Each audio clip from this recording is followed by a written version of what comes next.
that is being used as a replacement for animal therapy in nursing homes, which is really kind of awesome. So she builds planets on Earth, you guys.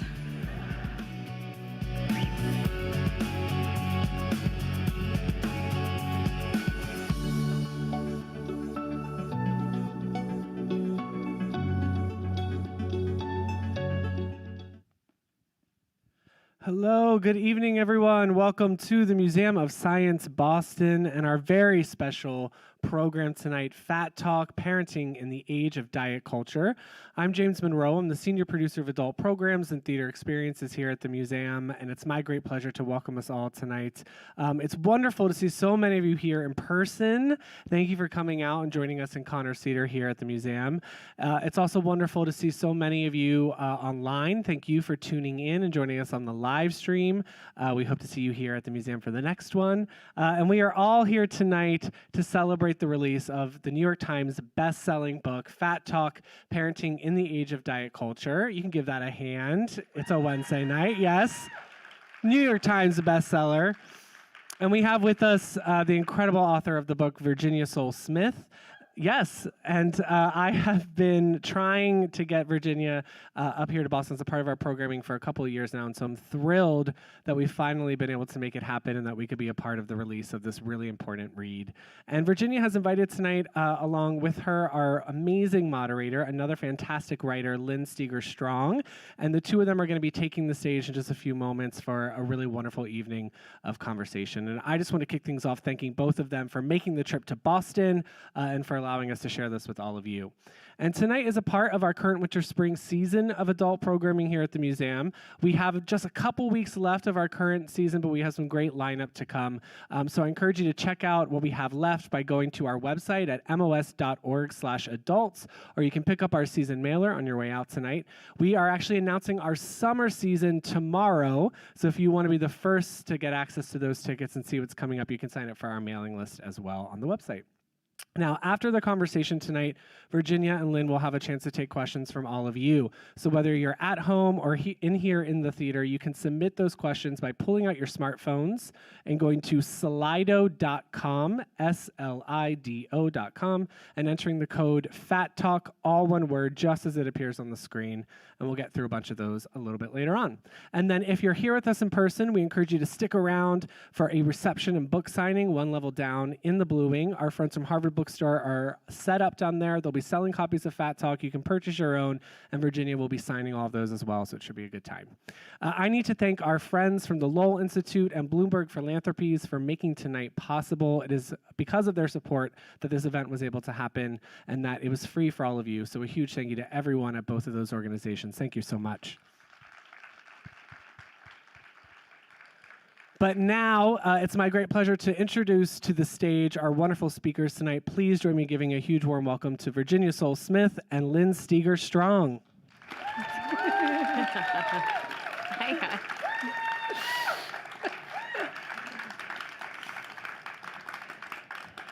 I'm going to give you a quick intro, which we didn't prepare, but I'm going to do it ready for anyways. it.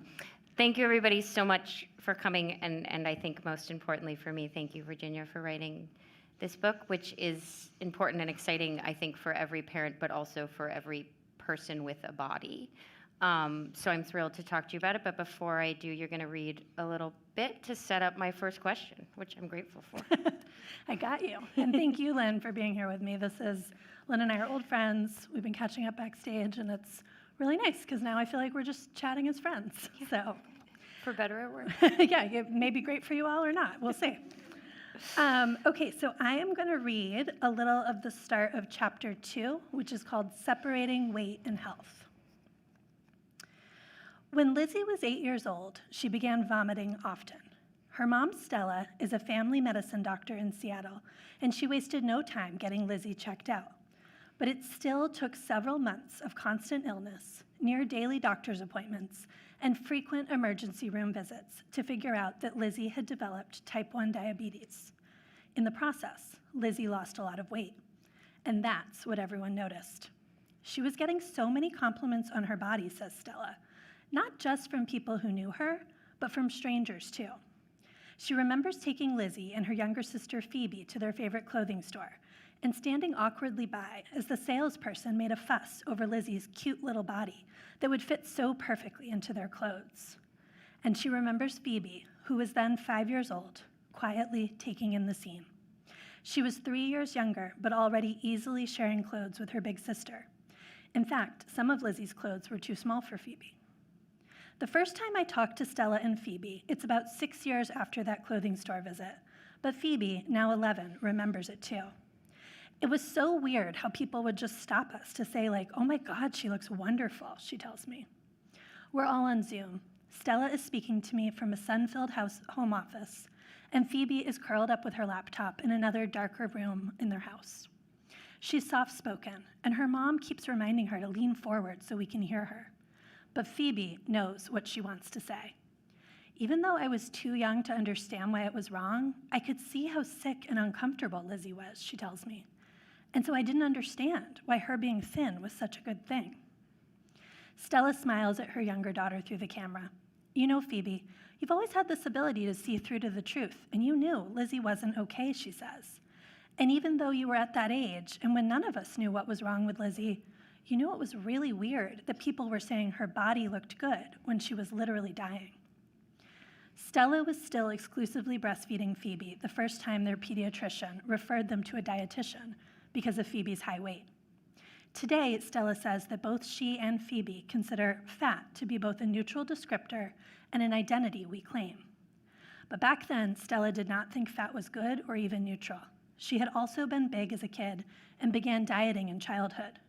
When her own girls were young, Stella was obsessed with her own weight and always either dieting or falling off a diet. But the idea that an infant's weight could be a problem before she had even begun to eat solid food struck Stella as patently absurd. I remember talking to that dietitian and just being like, "But this is all she eats? What can we do?" she says. It was a moment of reckoning for Stella. She began to wonder if her long-held assumption that a thin body was a healthy body was correct. Clearly, her big baby was destined to be a bigger kid, just as other children seem destined to be thinner. Why would one body size require investigation, explanation, and the intervention of experts, while the other was heaped with praise? Stella did not put baby Phoebe on a diet, but that meant that Phoebe's weight continued to come up as a problem to monitor, if not correct, at every pediatrician appointment thereafter. By the time the girls were 8 and 5 years old, Phoebe's status as a fat kid had been firmly cemented, and Stella was anxious about it. While Lizzie's frail body was admired by total strangers, Phoebe's healthy body, despite her love of dancing and playing outside, was the one the family was told to worry about. Beautiful. Thank you. And devastating. Yes. I think that anecdote really beautifully encapsulates my biggest sort of overarching question, and also just where the beginning of my admiration for this book lives, which is that you so beautifully illustrate for all of us how all these ideas have been collapsed around bodies, which is to say fat, health, and goodness, morality, have all been built into one. And I wonder if you could just talk to us about the ways that you disentangle each of these ideas, and also how we got here to begin with. Yeah. Well, I mean, I chose that bit because I think it really shows how often we have these baked-in assumptions about what body size means, and that a thin body is a healthy body, a fat body is an unhealthy body. And it's just a great example that sort of explodes how often we can't actually tell people's health by their body size. But we've had this baked into us. You know, this isn't an accident that we got here. This is something that goes back to the end of slavery in the United States, when the thin ideal became really intertwined with the white ideal, and it was a way of holding social power at the end of slavery to try to make sure that white bodies were still considered the most morally virtuous, the most beautiful, the healthiest. And so all of our medical understanding about weight and health, all of the research that we've looked at in the last 40 years, trying to understand the modern obesity epidemic, trying to understand the relationship between weight and health, it's all resting on this anti-fat bias, which intersects with all the other biases we have. And so that's been determining not just like what research, like it's determining what research gets done, it's determining what questions aren't getting asked about weight and health. And it's really all coming back to that idea that that health is a virtue as opposed to just a state of being. And really, in this country, health is a resource as opposed to something that we can think of as a fundamental right.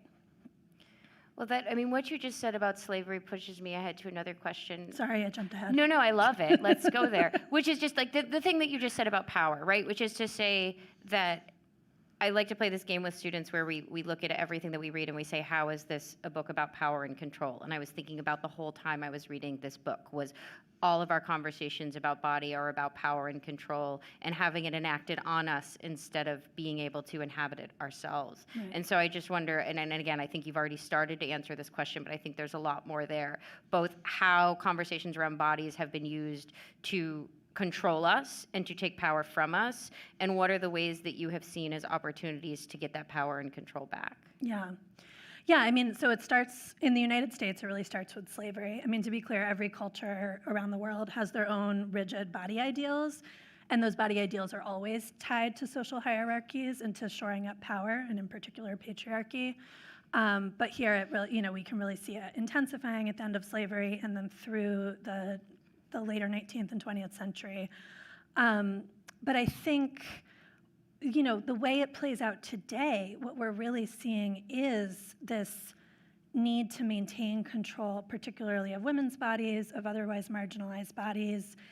And that control plays out in terms of things like access to healthcare. It plays out in terms of, fat folks are less likely to be paid as well at jobs as thinner folks. We don't have the same access to clothing. So it plays out in all these really pragmatic, practical ways. And yet so often we think of this as like an emotional, personal issue. Like, can you just love your body?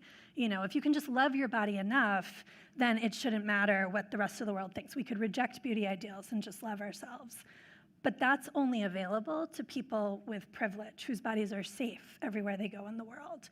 Because if your body's not safe everywhere in the world, you can love yourself as much as you want in your kitchen, but you still have to get to the doctor's office and you still have to go to work and be in these other places where your body might not fit. So when we think about taking it back, I think too often we start in this place of like, well, I just have to love myself more. I have to do this personal work on myself. And the personal work is a piece of it, right? Like, these struggles do play out in emotional ways. We all deserve support to work through these things. People with eating disorders need access to treatment, et cetera, et cetera. But we also need to think about this in terms of a systemic issue that we need to be addressing and think about systemic changes. Well, to go back to the health, because I think that's connected to the systemic changes, and I know that I was telling Virginia before that there's this interesting thing that when I start to talk to people about the book who haven't read the book, there's immediately a lot of the assumptions that have to do with this collapsing in terms of and again, is this woman telling me that I should let my children eat whatever they want? As many orange snack crackers as they want. Yes. And I think, it's obviously more complicated than that, and it's just to say, you're saying it doesn't start in our kitchens, but also it does to some extent, right? And so I think as we get into the kitchens, as we think about power, I think one thing that I didn't mention when I talked about health was also mental health. Mm-hmm. And I wonder about, how do we establish, or how do you understand this concept of power and control as you start to think about giving individuals, but then also giving the larger society language for a healthiness, is that a word? Healthfulness that lives outside of body size? Yeah, that is the crux of it, right? When people who aren't familiar with this work see the book or see other folks in this field doing this work, the immediate assumptions are, oh, you're saying you can eat whatever you want. Oh, you're saying that, you're really saying what they really think is that we're saying health doesn't matter. That we're saying that we should just throw out any concerns about type 2 diabetes and heart disease and all of that. And what actually I'm arguing for is a reframing of how we think about health, and to understand it, as I said, much more as a resource that some people can access because they can access healthcare, they can access healthy food, there's a whole set of privileges that not everybody has.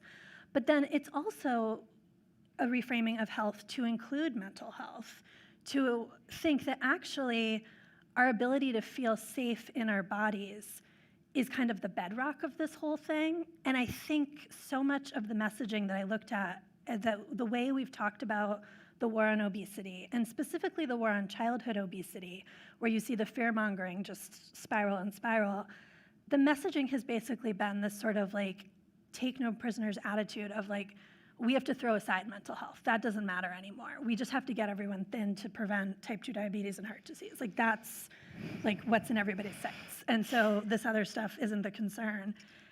And I mean, that was never going to work. That was never going to work. Like people's mental health really matters. And it's sort of absurd that we have to be having that conversation, but we do. And not only does it matter in terms of like people's ability to function and live their lives, also, mental health and physical health, you can't take them separately, right? One completely underpins the other. And so especially as we're thinking about children's health, if you're concerned with, you have a family history of diabetes, you know, you're concerned about your children's future metabolic health, eating disorders happen to kids at way higher rates than type 2 diabetes. Eating disorders also trash your metabolic health. So thinking about starting from this place of body autonomy, starting from this place of helping people feel safe in their bodies is health promoting. It is thinking about that longer picture, but it's starting just from a different point. It's not saying, okay, none of this matters, we're just gonna focus on this end game. I feel like I want you to talk more just before we continue about this idea of safety in your body, because you've said it a lot, and I have an idea of what you're saying, but I also feel like there's more inside of that statement that's worth hearing about. Yeah, I mean, when I think about safety in your body, I think this is where I think it goes beyond just like loving yourself, which is sort of the Instagram version, the body positivity version of all of this, right? It's not like your actual preference for your aesthetics of your body is sort of the least important piece of all of this.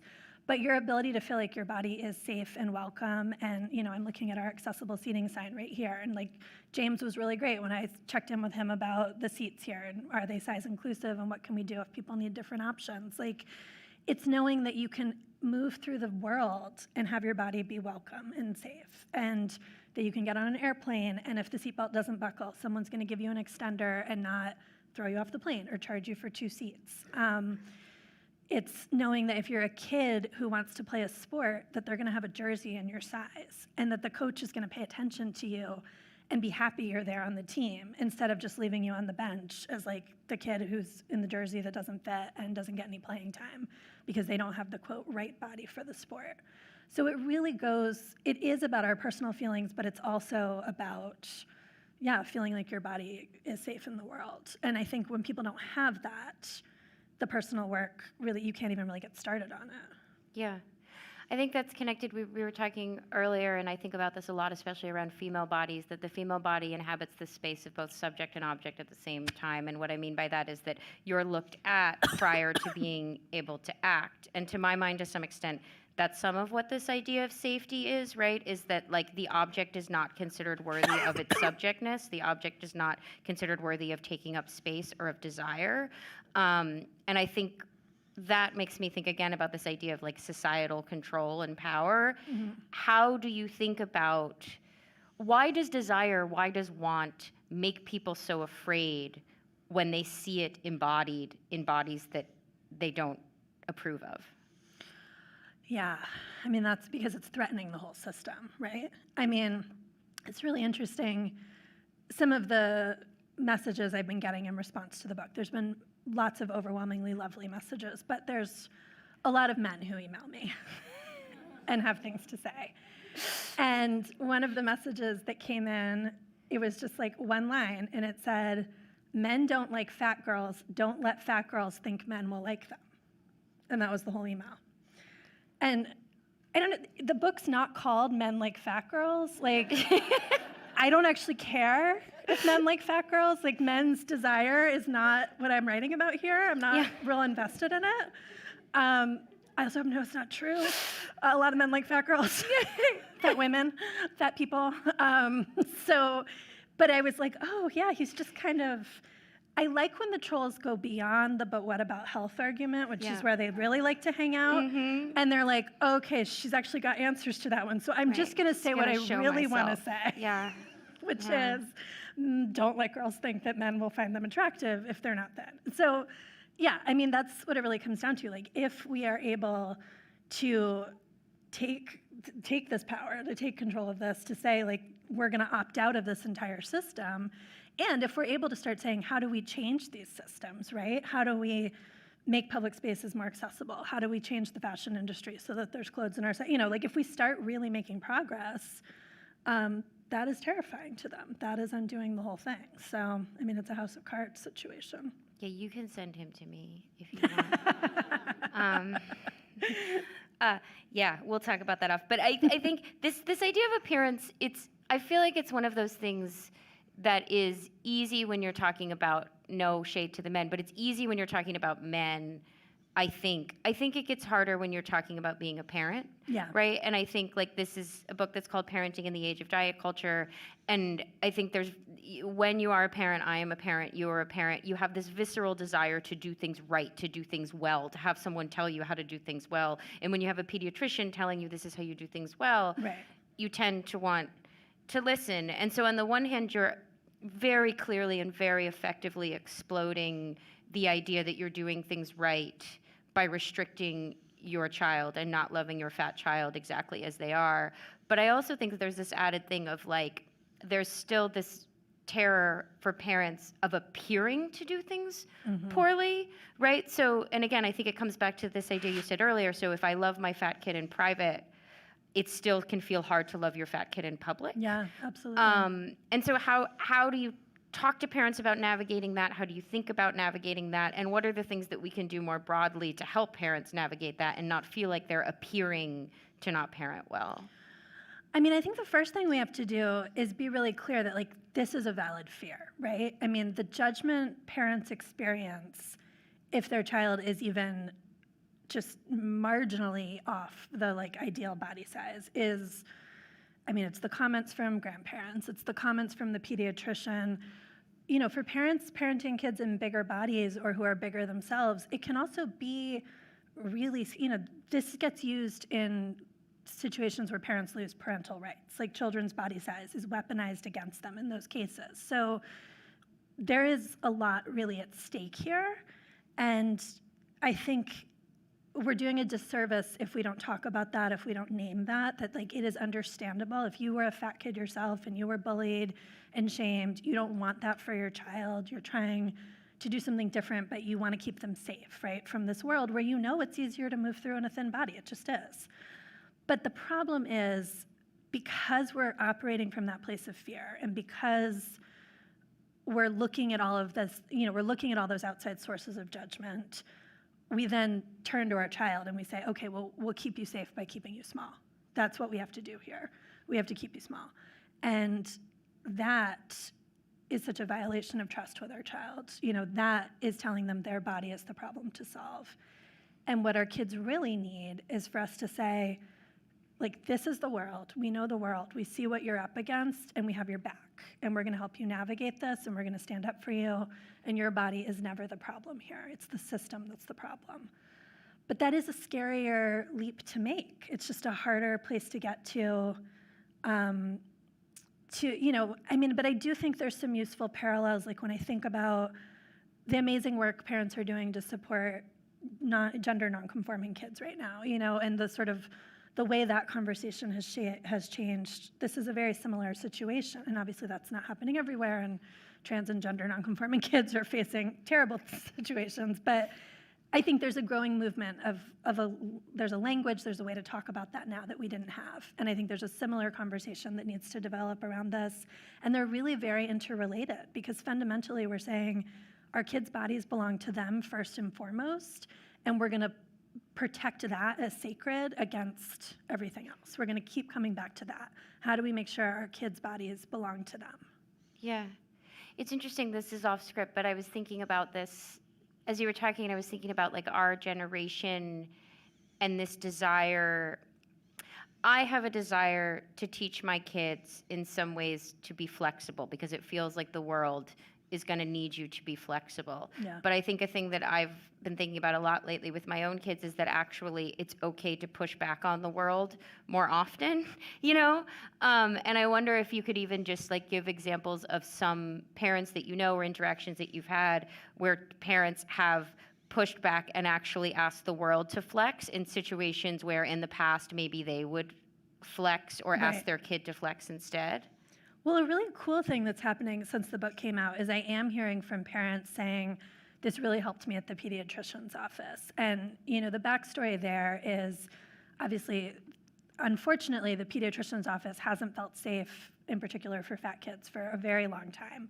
When I interview people about their relationships with their bodies and disordered eating, the comment the pediatrician made when I was 10 years old about my belly is a very common origin story for all of this. So that's always been an issue. And it's getting worse because in January, the American Academy of Pediatrics released a set of clinical guidelines instructing doctors to talk about intentional weight loss with kids if their BMI is over a certain level. And so that involves as young as 2 doing, they call it healthy lifestyle treatment plans, which is a fancy way of saying diets for toddlers. And then at 12, talking about weight loss medications, and at 13, bariatric surgery. So there's been this real scary doubling down in the medical community on, no, we're going to push weight loss. Weight loss is the answer here, despite decades of research showing that the top predictor for future eating disorder risk is experiences of childhood dieting and weight-based stigma. So it's really flying in the face of evidence. We could get into why that is. However, what's been really encouraging is to hear parents saying, reading this and thinking about this, I was able to go into the pediatrician and say, I don't want to talk about weight in front of my kid. If you have concerns about the BMI, take me out of the room, we'll talk about it separately. And that there are a lot of doctors who are saying, great, got it, we're not going to talk about it, and respecting that boundary. And even a lot of doctors I hear from saying, I don't want to talk about weight. The guidelines are making that complicated now, but yes, let's encourage parents to realize that they can set that boundary. Now, of course, there's still privilege involved. Not everyone's going to feel safe setting that boundary with a doctor, but it is an option, it is on the table, and it's definitely one of those situations where, yeah, let's ask the world to flex. Let's not make our kids go through that. No. Yeah. There's a quote later in the book where you talk about this idea of the body as instrument instead of ornament that I really loved. And I think that too is connected to health in terms of giving your kids opportunities to feel like their bodies are instruments. And one of those spaces is sport, right? But then the minute you enter sport, you enter you have this great line, and as a runner, I think about it a lot, where you said something to the effect of the running community is Prada of eating disorders, which is absolutely my experience. The girls at running camp would just trade the ways that they avoided me. It was just that was what we traded in, was who had the most powerful eating disorder at the age of 14. Right. And so I wonder, again, it's actually a space. I think I talked to you about this. My daughter was going through something, and I'm very lucky because I have Virginia on phone call. And I was like, okay, let's think about your body as instrument instead of ornament. And so we signed her up for jujitsu. But again, thinking about your kids as entering spaces of sport feels like you're just actually opening a different ball of wax. Mm-hmm. And so what did you discover about, there's also a really great scene where Virginia I actually laughed out loud, and I've read this book 3 times, and I laugh out loud every time, when Virginia describes sitting down on the floor during dance. That's right? Yeah, that you just sat down you were I'm going to tell you this chapter, but I want you to know that this comes from a place of... I am not an athletic person. Sitting down on the floor at dance practice. Yeah. But I do think... the outfield at baseball, yeah. And then my athletic career ended at the age of 6. Yes, correct. I love that about you. But I do think it could be, sport could be a great place for kids to sort of, and grown-ups, to reclaim their subjectivity with regard to their bodies, and yet. Yeah. So I wonder about both. I wonder about it as an opportunity, and I also wonder about it as an and yet. Yeah. I mean, it should be an opportunity, right? It absolutely should be this place where kids can be in their bodies, can be moving for the joy of it, can be, building the skills that I hear people like to have related to sports. I don't know what y'all do there, but it can be fun. It can be fun, apparently, and that's so nice for people. No, and it is true that because I was a kid with a lot of thin privilege, but because I wasn't gifted athletically in any way, it took me until well into my 30s to actually find a relationship with physical activity that wasn't about weight loss, because that was the only way. It was like, okay, well, I'm not good at sports in a technical sense, so I'm just going to ignore it for as long as I can. And then I only ever engaged with it as like a way to control my body. And so this is the huge disservice we're doing to people, is that we're presenting sports in this hyper-competitive, it's an extremely profit-driven system right now, youth sports. And I get into some of that in the book. The numbers are really staggering, what families are spending and what these teams are making. And then once you have all that money involved, of course, it becomes about winning. It becomes about being the best team. And then that very quickly lands in anti-fat bias, because every sport has this idea of the right body for the sport, the right runner's body being as small as possible. They're almost all a thin body. And so it really is a matter of when, not if, your child will encounter diet culture and anti-fatness in any sport they play. And, one option would be to be childhood me and just opt out completely, and that's valid. But I think for people who really love these things, I had to check a lot of biases to report this chapter, guys. But no, I think there is huge potential. I know, we're such good friends. She's such a good runner. I'm also married to a really good runner. I'm surrounded by you people. Your husband and I bought. Yeah. You finish your story. Sorry. But I think that. So having a real outsider's perspective, though, did let me really identify some of these issues. And, I think we tend to think of it as being very limited to the aesthetic athletics, like gymnastics, dance. You expect to encounter this stuff there. But it's really, for sure, wrestling, it's across the board. So I think doing some due diligence with programs before you put your kid in something, saying to them, like, how do you think about eating disorder prevention in this sport? We know eating disorders are really transmissible on a running team, on a dance squad, whatever. How are you getting out in front of this? And listening to their answers. And also asking questions about, even if you have a thin kid, asking, how size inclusive are your uniforms? Because when we think about the stereotype of the lazy fat kid, again, if the uniform doesn't come in their size, how are they joining the team? How are they welcome there? They're not. So there's some work you can do in trying to choose programs that are doing more of this. But of course, most of us are also picking these activities based on what's a 14-minute drive from my house, because that's about as far as I'm willing to schlep for an after-school activity. And you may not have the perfect program. So then it really comes down to how you can navigate this with your kid. And so then I think it is a great opportunity, but it's a more complicated opportunity than a lot of us realize. Because it's going to be an opportunity to say to your kid, you love this sport, but there's a lot of anti-fat bias here. There's a lot of rigid ideals about bodies. And so let's talk about that. Let's talk about how that's going to show up for you. What are you concerned about? What kind of guardrails do we need to have in place? I think with girls in particular, having a really firm line in the sand that you're not going to lose your period to play this sport. That's a non-starter for us. But also, even beyond that, just comments that coaches make about bodies, comments that they make about food, making sure that you are supporting your kid in the love of this activity, but also being the place that they can come to if this is not working, and help them sort of navigate that, because it is, unfortunately, so common in so many activities. Well, and also you prove in the book, and again, as someone from the sporty perspective, it's also wrong. Yeah. Right? Like, it's also just wrong. Like, the idea, like the it's physics, which you bring up a lot in the book. Yeah, there's so many myths in athletics about body size being so critical. And there's some great kinesthesiologists who are really starting to explode that in the research. Like with figure skating, there's this rule of thumb that the female figure skater has to weigh 80 pounds less than her male partner so he can lift her. And this is taken as gospel in the figure skating community, but why? Why 80 pounds? Why not 78? Why not 84? Why not 100? Why not have the male figure skater get stronger so he can lift whoever he needs to lift? Why is she getting smaller? Virginia, that's a metaphor for all of society. It really what you just described. Keep going. Sorry, but it's no, really it really good. is. Yeah.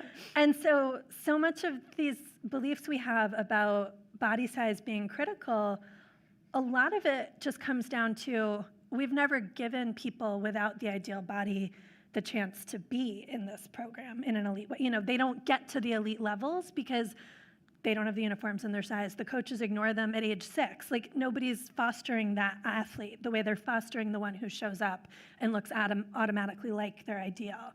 And so the research is really now trying to grapple with like how much that plays a role in, how much this matters.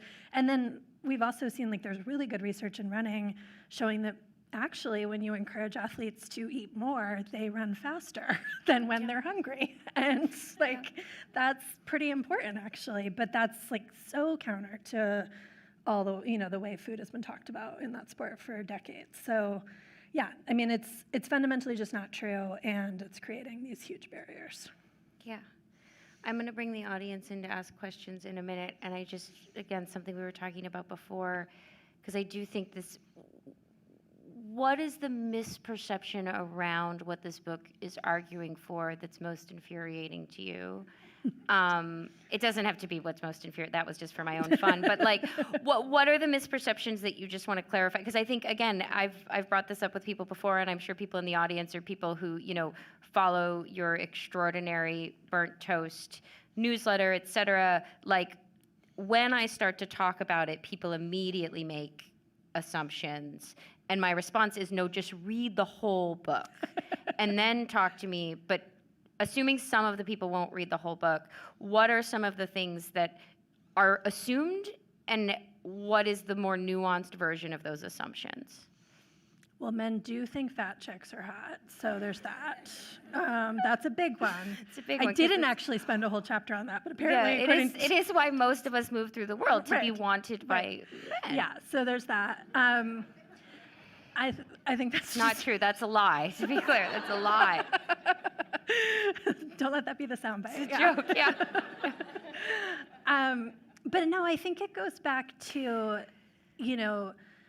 because we have these really vivid stereotypes about fatness, that we equate it to laziness and overeating, which is a word I would like us to all burn to the ground, but overeating and uncontrollable eating and all these kind of imagery.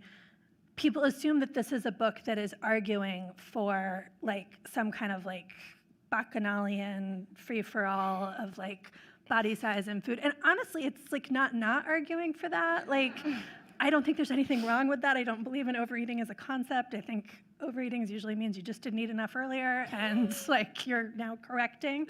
But it's their own stereotypes getting in the way of what they're understanding about the book. That again, what I'm actually arguing for is like, if we care about health, we need to take the focus off weight, which we have seen in this 40-year quest to fight this war on obesity. We have seen that the constant obsession with weight loss does not serve our health. And we need to start thinking about what are the actual systemic barriers to health for people. When we've made health a resource and a privilege in this country, what do we need to be doing to fight poverty, to be fighting access, to improving access to healthcare, improving access to food, to spaces to play, to making sports teams, any kind of activities more inclusive to people. It's these, I'm talking about systemic change. I'm talking about removing these barriers in a way that actually would be quite health promoting. And then your individual choices about what you do with a bag of Cheetos is just like the least interesting thing about this conversation. Really. Yeah, but also just eat them. They're great. Yeah, well, I'm gonna go to the questions. I'm gonna try to figure out my iPad. And Lynn has a really hard job here moderating all the questions. Yes, but as I try to figure out my iPad and encourage people to ask questions, if you can figure it out, I did want to ask you, because this is less in this book, but I think about this all the time, which is that you did an event years ago that I went to, and someone at the end raised her hand and very sheepishly was like, what about comfort eating, right? Like, it was like this idea that like, okay, so if you, Virginia, are saying to us, and I think a thing we didn't bring up that I think about all the time from the book is just this idea of like restriction equals fixation, which I think about, like, I read that in the book, and actually you talk about it, like I think about it with my kids with iPads too, right? Where it's like, it doesn't work, and you just show us, there's all these studies, it doesn't work, and then we keep doing restriction, we keep restricting as if it won't create fixation. Right. But also, I think this idea that like food is not just fuel. Yeah. Right? Like, and so someone had asked you at this thing, I think maybe you remember, it was, she owns Split Rock. What's her name? Heidi. Heidi raised her hand and asked this question. I was like, thank God. Which was, she was like, okay, but yeah, okay, I'm with you. But what about my 1 a.m. chocolate chips that now have butterscotch because of you? What about those middle of the night chocolates? Yeah. But talk to us about that. What about emotional eating? How do you think about that? I think it's a great coping strategy. I think life is very hard. We need a lot of tools in our toolbox, and eating food that tastes good and makes you feel good and helps you sit with a hard feeling or a hard day is a really benign way to make yourself feel better. Food is not heroin, It's not and I think we really could do less demonizing of all types of coping strategies, to be clear, but the cost, the risks to this, if you remove the fear of fatness and if you remove the pursuit of thinness, what is the danger of the 1 a.m. chocolate chips? Yeah. There's nothing. Yeah. It's helping you get through a tough night or what, it's giving you comfort. We are hardwired to seek comfort from food. I mean, anyone who has fed a baby understands this. Eating does not work when it is not safe and comfortable and pleasurable in our bodies. And we are set up that way because humans have to eat every few hours or we die. And so they had to make it feel good so that we would do it. You wouldn't feed a baby as many times a day as you have to feed them if it wasn't this super chemically rewarding experience for both of your brains. And so we love it with babies. And then as soon as they're not babies anymore, we're horrified by our children's pure love of birthday cupcakes or pure love of orange nutcrackers or whatever it is. And if we just step back from that and we identify why we're horrified, we identify the anti-fatness that's in there, we can say, oh, right, if I can let that go, there's nothing bad happening here at all. James, my internet's not working. James is our safe word. So I'm going to ask James to come. And while James is coming to check on this, I'm going to tell you all, this is just a pure gift that Virginia gave to me, which is she recommended that I add butterscotch chips to my chocolate chips, because the chocolate chips is just me, I'll admit. I have them every night. But now I also have butterscotch chips. It's pretty game-changing. Virginia's given me a lot of gifts, but that's up there. Yeah, so it's really high on the list. Chocolate with the butterscotch. Mix them together in a little bowl. Mix them, and then you never know, and then you don't look, and you just don't know what's... Every bite is a surprise. So much joy. It's incredible. And I think of you every time. The questions have appeared, so I'm going to... Yay, okay, let's do that. Start asking them. But more recipe tips later. Yes, that's my only recipe tip, as you know. And it's pouring 2 backs into a bowl. Yeah, yep. Same. Okay. Yep. And eggs. Okay, first question is from a pediatrician. Yay. I'm a pediatrician, and I really struggle with the balance of supporting body positivity with advising families about the unhealthy aspects of highly processed, high-sugar foods. Any suggestions? Yeah, so this is kind of getting at what we were just talking about. There's, the nutritional science. First of all, nutritional science is a super complicated field. Not a perfect research, but there is research. We all kind of understand the concept that eating a variety of foods is best. And that variety can include ultra-processed foods, along with fruits and vegetables and all the things that we are taught to feel good about feeding our kids and ourselves.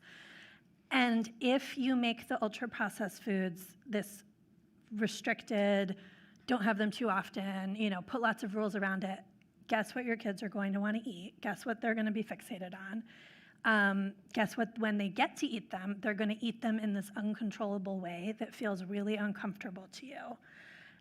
And so that's really where we're talking about. Restriction breeds fixation. So there's no need to be focusing a lot on the health risks of these foods or why we can't eat them, because that's only going to backfire. If instead you can talk about ways to increase variety in the diet, finding out what's accessible to these families. I mean, the other thing about ultra-processed foods is they are convenient, they are cost-effective, they help you get dinner on the table, they are foods that really cautious eaters will eat because they are predictable and reliable. And so it's also worth taking a minute to kind of unpack some of the classism and elitism we have around demonizing these foods. The foods that we tend to demonize the most are the ones sold in bodegas and bought by low-income folks. And it's not that I don't think low-income folks should have access to all the other foods. I do. We would love to have there be more fruits and vegetables there. But if this is helping a single mom get dinner on the table tonight, then that's the healthiest choice she can make for her family. And why are we over here being like, but what about broccoli? Like, broccoli isn't going to do it. So I think there's been so much in the media fear-mongering around these foods that it's giving us this kind of tunnel vision around that conversation, when it's much more useful to step back and just really be curious with a family about what role do these foods serve for you? Is it some comfort eating that you need? Why are you so stressed out? That, like, what support do you need that you're not getting? And making it much less about restricting and demonizing those foods and just seeing, like, where is this family and how do I meet them where they are? Yeah. Amy asks, my kids are fat like me, and each is losing their love of movement as they get older and face teasing and being slower. I struggle to encourage movement without them interpreting it as weight aligned, despite creating a fat positive household. Beyond modeling movement myself, any suggestions? That is so hard. It is so, this is a great example of what we were talking about with the sports stuff. I mean, your kids are being pushed out of this stuff because their bodies aren't safe and welcome, and that is really fucked up. And I think maybe having a straightforward conversation with them about it is really the starting point, because kids know what's going on, but having an adult name it and say, this is not your fault, this is wrong, we want to find ways for you to be in your body that feels safe and good to you is really important. But I also think maybe movement isn't what they most need right now. Maybe they need support feeling safe in their bodies, and maybe that looks different. I can understand, of course, like the anxiety of like screen time and not getting to play outside, or what, however it's manifesting in your house. But stepping back and sort of thinking about what your kids really need from you before you're focused on how do we get to more movement, because maybe there is something they'd love to do, but they need help brainstorming how to do it in a way that's going to feel good for their body. Maybe they need to find a different program or help getting the uniforms or any of those kinds of things. Or maybe it's just like they're at a stage in their life when talking to their friends, texting with their friends is more interesting than being in a sport. And if they were in a thin body, would you be as concerned? What are some of your favorite phrases you use to combat fat phobia in doctors' offices?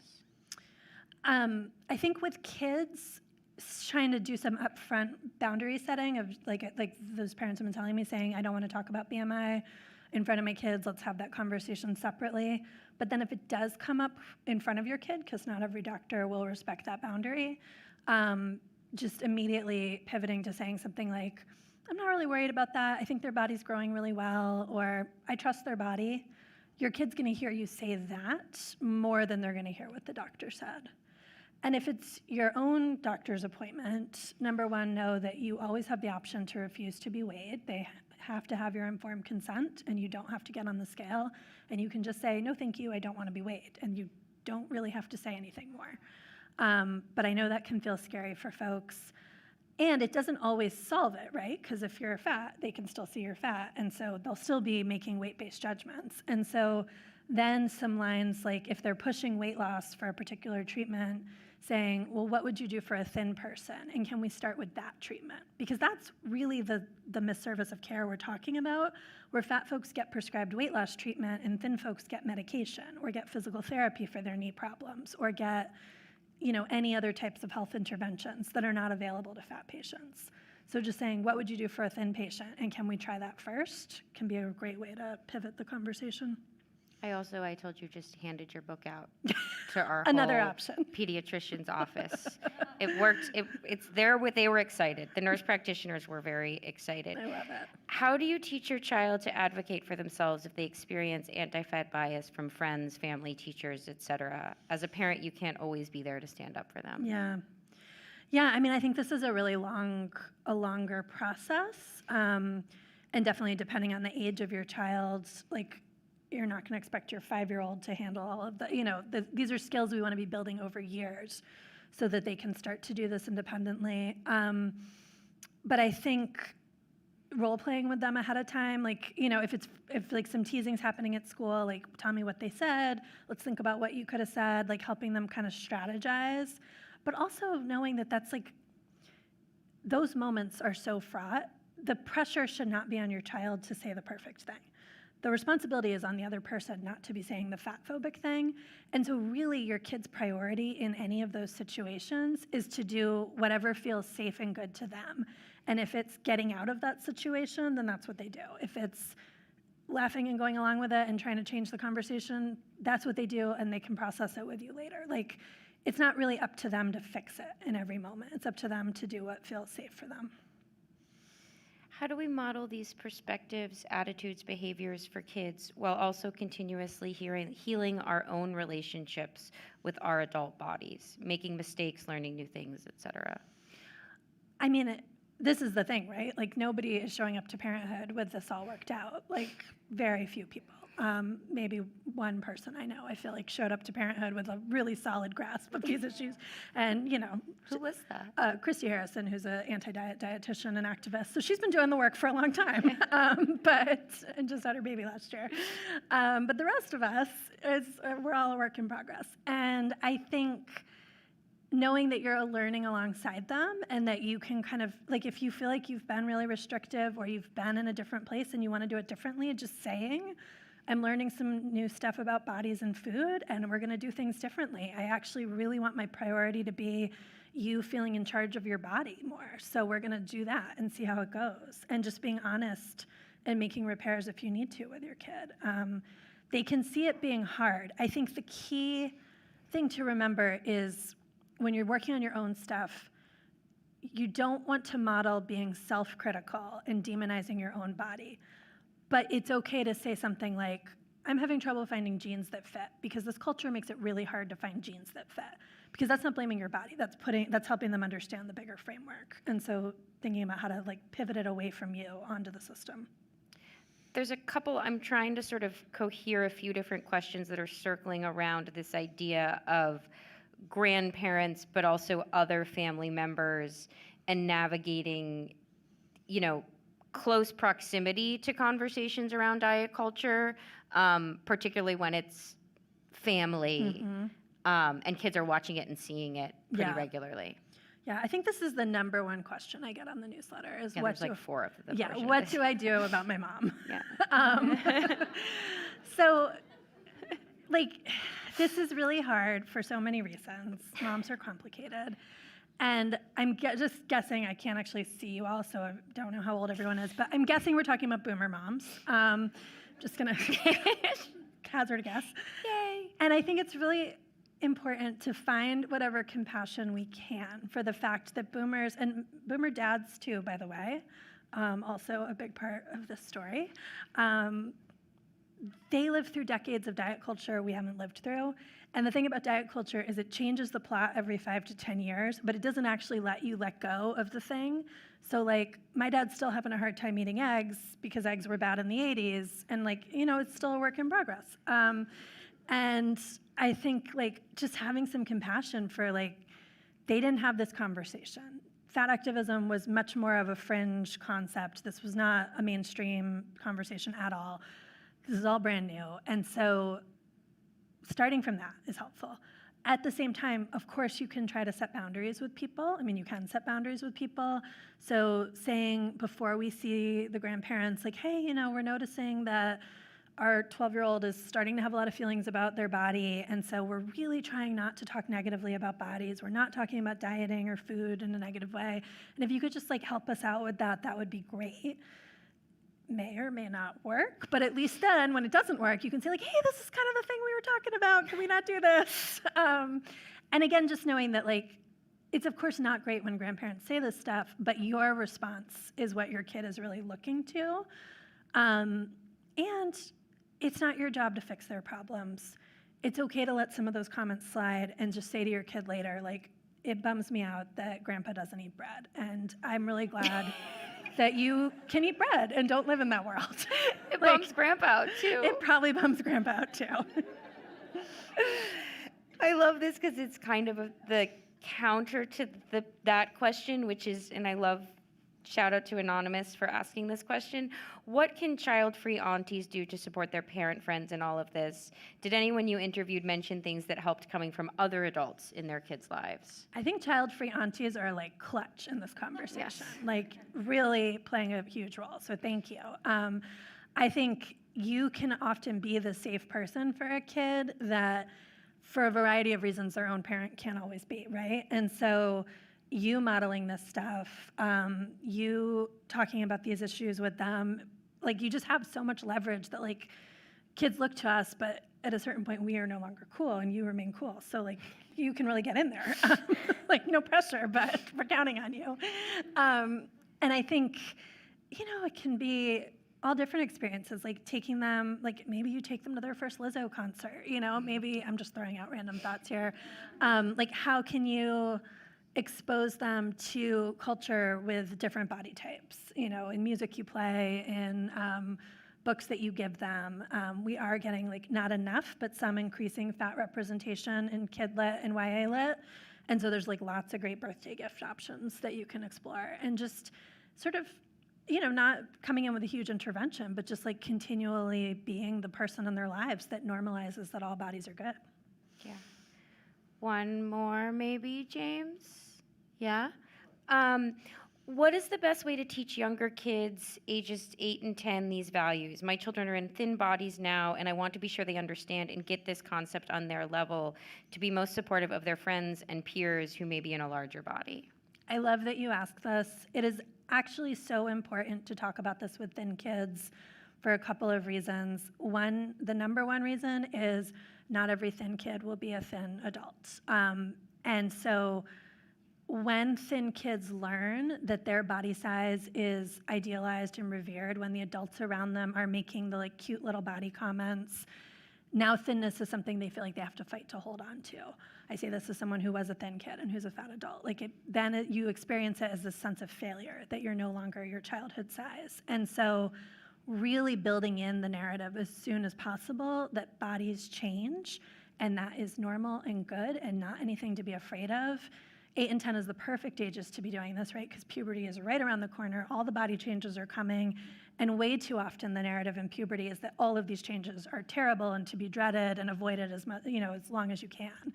And so finding ways to start normalizing, like, oh yeah, you grow out of your pants. Yeah, bodies change. It's so cool. You're getting bigger. That's great. Like, let's get you pants that fit. And just building that in is great.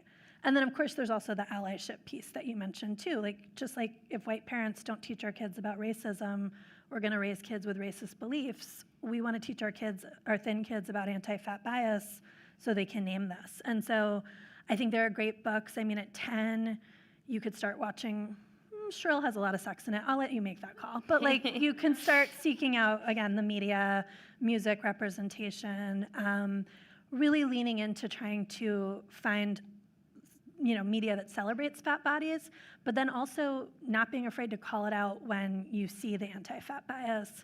I'm watching Gilmore Girls right now with my 9-year-old, and I think she is a little tired of me pausing every time Lorelai makes a comment about how she stays so skinny and eats so much, and I'm like, let's revisit. But then also being like, don't we love Suki St. James, that she's a fat icon, and so it's a complicated show anyway. So a lot going on there, but like, not being afraid to, with whatever media they're engaging with. And I will tell you, like, just one quick story, because I know we need to wrap up, but, my 9-year-old loves this iPad game about penguins. I don't understand. The penguins are on an island, and it's one of those iPad games that shows them ads all the time. Technology is so great. And so the other day, she comes over to me with this iPad, and she's like, Mama, look at this on my iPad. And it's an ad in the children's Penguin Island game for keto weight loss supplements.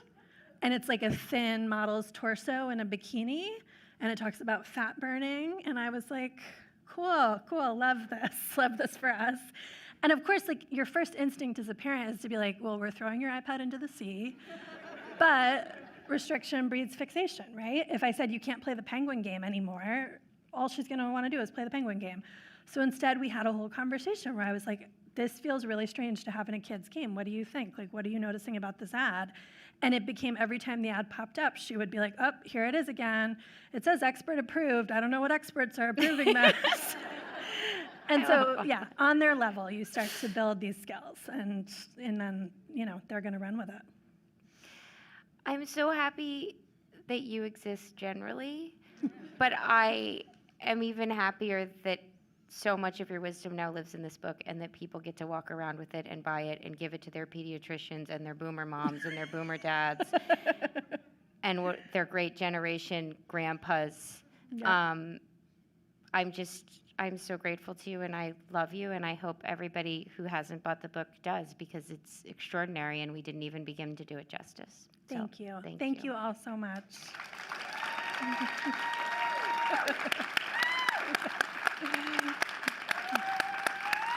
And shout out to Virginia's sister, who is the best cheerleader ever. She's pretty great.